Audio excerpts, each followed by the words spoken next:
¿Qué tal? Bienvenidos a La Economía. La bolsa de Nueva York terminó en fuerte baja este viernes, golpeada por el informe de empleo en Estados Unidos, que aumentó los temores de recesión.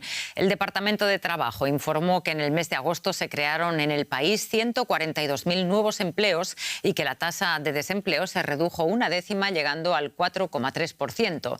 Al mismo tiempo, la oficina revisó a la baja los datos que había publicado sobre los 2 meses previos, de forma que la creación de empleo de julio fue la más baja desde la pandemia. Este indicador da más argumentos a la Reserva Federal para comenzar a relajar la política monetaria ya en septiembre, ya que su mandato no es solo el de la estabilidad de precios, sino que también incluye la sustentabilidad del mercado laboral. ¿Qué repercusiones tienen estas cifras? Preguntamos a nuestra analista allá en Nueva York, Ana Nieto. ¿Qué tal? Ahí te vemos, compañera. Hola. Muy buenas tardes. El empleo en agosto decepciona, decíamos. ¿Se teme por la marcha de la economía? ¿Se vuelve a hablar de recesión en Estados Unidos? Sí, el empleo de agosto decepciona, pero de momento tampoco asusta y alivia además la presión dejada por un muy mal julio, que con la revisión que se ha hecho de las cifras de los últimos 2 meses es aún peor. Que se crearon 25.000 puestos de trabajo menos de los entonces contabilizados y la media de los 3 meses, junio, julio y agosto, ha quedado en 116.000 nuevos empleos, cuando el año pasado se creaban por encima de los 200.000. Puede haber revisiones a la baja en agosto también, pero la mayor parte de los analistas cree que las malas cifras de julio se deben a factores climáticos, sobre todo el huracán Beryl. El enfriamiento es claro, pero no arrollador. No obstante, sí que han cambiado las preocupaciones en inversores y en autoridades, aunque a nivel doméstico y de consumidores sigue preocupando dónde ha dejado los precios la inflación, y sigue preocupando en general la inflación para quienes viven de descontar escenarios futuros como inversionistas y como autoridades monetarias. La preocupación ya no es la inflación, sino el crecimiento económico, las señales de debilidad del sector de manufacturas, del sector servicios y del empleo. Ahora bien, para hablar de recesión se habla solamente de los riesgos que hay, que son mínimos de momento. Bueno, Ana, y a todo esto, el día 18, tras la próxima reunión de la FED, se rebajarán tasas. Ese escenario ya está preparado y han crecido las apuestas por una rebaja acelerada, quizá empezando con medio punto. Bueno, por primera vez en mucho tiempo se llega a la reunión de la FED de mediados de mes con una idea un poco relativamente clara sobre lo que pasará. Se cuenta con la rebaja porque ya el mismo presidente de la FED ha dicho que esto va a ocurrir. Ahora, ¿cuánto? Pues la verdad es que tampoco hay un gran consenso. Hoy los analistas de BNP decían que esperan que se recorten 25 puntos básicos en las próximas 3 reuniones y se acabe el año con 75 puntos básicos por debajo las tasas de interés. Es algo en lo que coinciden, por ejemplo, los economistas del Bank of America, que sí que ven una cierta urgencia en volver a unas tasas neutrales de interés, es decir, que ni depriman ni estimulen la economía, y que los tipos pueden quedar en 3,25, 3,50 en el año 2025. Si se rebaja medio punto, eso podría significar que la FED asume que se ha equivocado a retrasar tanto la rebaja de tasas. Ana Nieto, muchísimas gracias por este análisis. Un saludo. Buen fin de semana. Y vamos a otros asuntos. Información de América Latina. El presidente de Colombia, Gustavo Petro, anunció este viernes el fin del paro de los camioneros que mantuvo paralizado el país durante 5 días tras un acuerdo con los transportistas sobre el diésel. Tras arduas negociaciones, las partes firmaron un convenio que provocará un incremento gradual en el precio del combustible, que se producirá en escalones que equivalen a 10 centavos de dólar.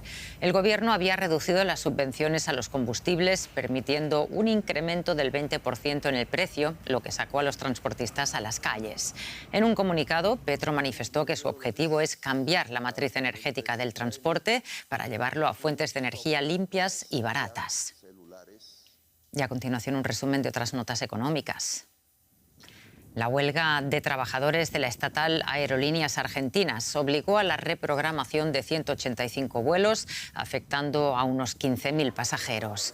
Los sindicatos de pilotos y tripulantes anunciaron el jueves un cese de actividades total por 9 horas, entorpeciendo las operaciones en el aeropuerto de Buenos Aires, el más importante del país.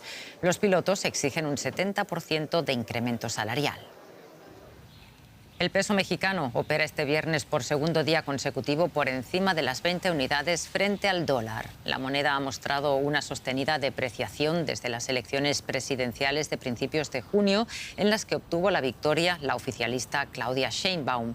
La caída del peso se atribuye a la polémica reforma judicial del presidente AMLO y a factores externos como el empleo y una posible recesión en Estados Unidos. El petróleo siguió su caída este viernes. El barril de Brent perdió un 2,24%, quedando a $71,6 al cierre, aunque durante la jornada llegó a poco más de $70, el mínimo desde hace más de 17 meses. Los temores de recesión mantienen al petróleo en territorio negativo, a pesar de la decisión de la OPEP Plus de posponer el aumento de producción para estimular la demanda.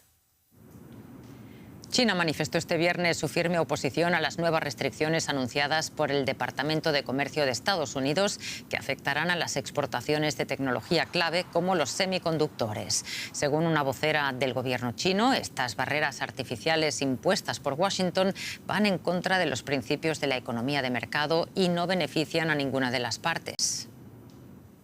La producción industrial alemana se contrajo un 2,4% en julio, lastrada por el sector del automóvil en una economía que no logra recuperarse, según informó la Oficina Federal de Estadística de Statis este viernes. Las cifras cayeron más de lo esperado, ya que los analistas preveían una ligera bajada del 0,5% en julio. La producción cayó en la mayoría de los sectores manufactureros, con un marcado descenso en la industria automotriz. La Oficina de Estadística de la Unión Europea, Eurostat, publicó este viernes datos que muestran que el Producto Interno Bruto de la eurozona tuvo un crecimiento del 0,2% en el segundo trimestre del año. Tomando los datos de abril a junio, Polonia lideró el crecimiento de la región con un 1,5% de expansión, seguido por economías como Grecia, Países Bajos, España y Croacia. Por otra parte, países como Italia, Bélgica o Francia registraron el 0,2% de crecimiento, que terminó siendo la media de la eurozona. Pero también hubo caídas del producto en economías como Alemania, con un ligero retroceso de 0,1%, o de Irlanda, que cayó un punto porcentual. En Italia, el primer ministro de Hungría, Viktor Orbán, cuyo país ejerce la presidencia de turno del Consejo de la Unión Europea, aseguró este viernes que cuestiones como la migración pueden ser un factor desintegrador de las estructuras de poder europeas y exhortó a que las decisiones al respecto estén a cargo de cada uno de los Estados miembros. En el marco de un foro político y económico en Cernovio, en el norte de Italia, Orbán insistió en que la Unión Europea necesita una cooperación más estrecha en materia de mercados y defensa. También aseguró que el llamado Pacto Verde Europeo, que busca impulsar políticas verdes y prevenir la contaminación, se debe reconsiderar porque se opone a los intereses de las empresas europeas. Escuchemos las palabras del primer ministro húngaro. Creo que tenemos tres grandes desafíos. El primero es la guerra, la cuestión de la guerra o la paz. El segundo es la competitividad.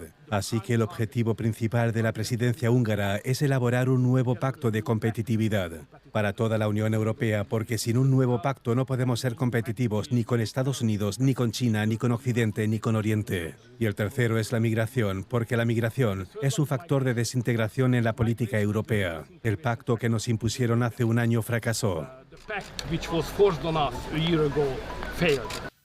Y cerramos con un tema un tanto particular. Hablamos de cine en la edición 81 del Festival de Cine de Venecia. Además de lo que se muestra en pantalla, hay que prestar atención a la alfombra roja. Eso siempre es así. Por ella desfilan aún las estrellas de cine con sus mejores galas para deleite de aficionados y fotógrafos. Pero la pregunta es ¿hasta cuándo? Pues por primera vez en Venecia compiten películas realizadas con inteligencia artificial y eso deja fuera a los actores de carne y hueso. ¿Es este el futuro de la industria cinematográfica? Esta película obtuvo el primer premio en el Festival de Inteligencia Artificial. Se llama To Dear Me y en ella Gisela Tong cuenta los recuerdos que una joven tiene del divorcio de sus padres. Los organizadores del festival quieren promover nuevas tecnologías e innovaciones.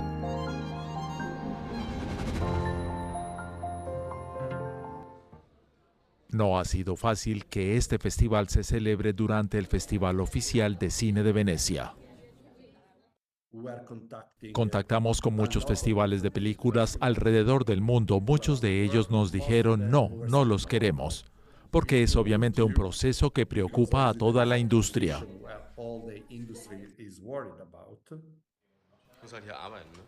¿Serán las actrices y los actores reemplazados con personajes generados con inteligencia artificial? ¿Serán reemplazados los autores por guiones escritos con esta tecnología? El miedo a ser sustituido por una máquina es considerable. Los cineastas de Hollywood hicieron huelga durante muchos meses por esta razón, pero nadie sabe realmente cómo la inteligencia artificial cambiará la industria del cine. Los seres humanos son necesarios. Necesitamos héroes y personas que encarnen personajes. Esto no cambiará, sinceramente. Lo que seguramente cambiará es cómo producimos el contenido, cómo se distribuye y se consume. La revolución de la inteligencia artificial está en curso, imparable. A los cineastas les causa escepticismo o curiosidad. Creo que la inteligencia artificial será una gran oportunidad, sobre todo para hacer cosas que antes no eran posibles. Cosas que no se pueden concebir sin esta tecnología. Creo que así es como las cosas evolucionarán con naturalidad. El Festival de Inteligencia Artificial en Venecia seguramente no será el último. La historia acaba de empezar. Fascinante y aterrador al mismo tiempo para el sector cinematográfico. Con esto ponemos punto final al espacio de economía. Gracias por acompañarnos una vez más y buen fin de semana para todos. Hasta pronto.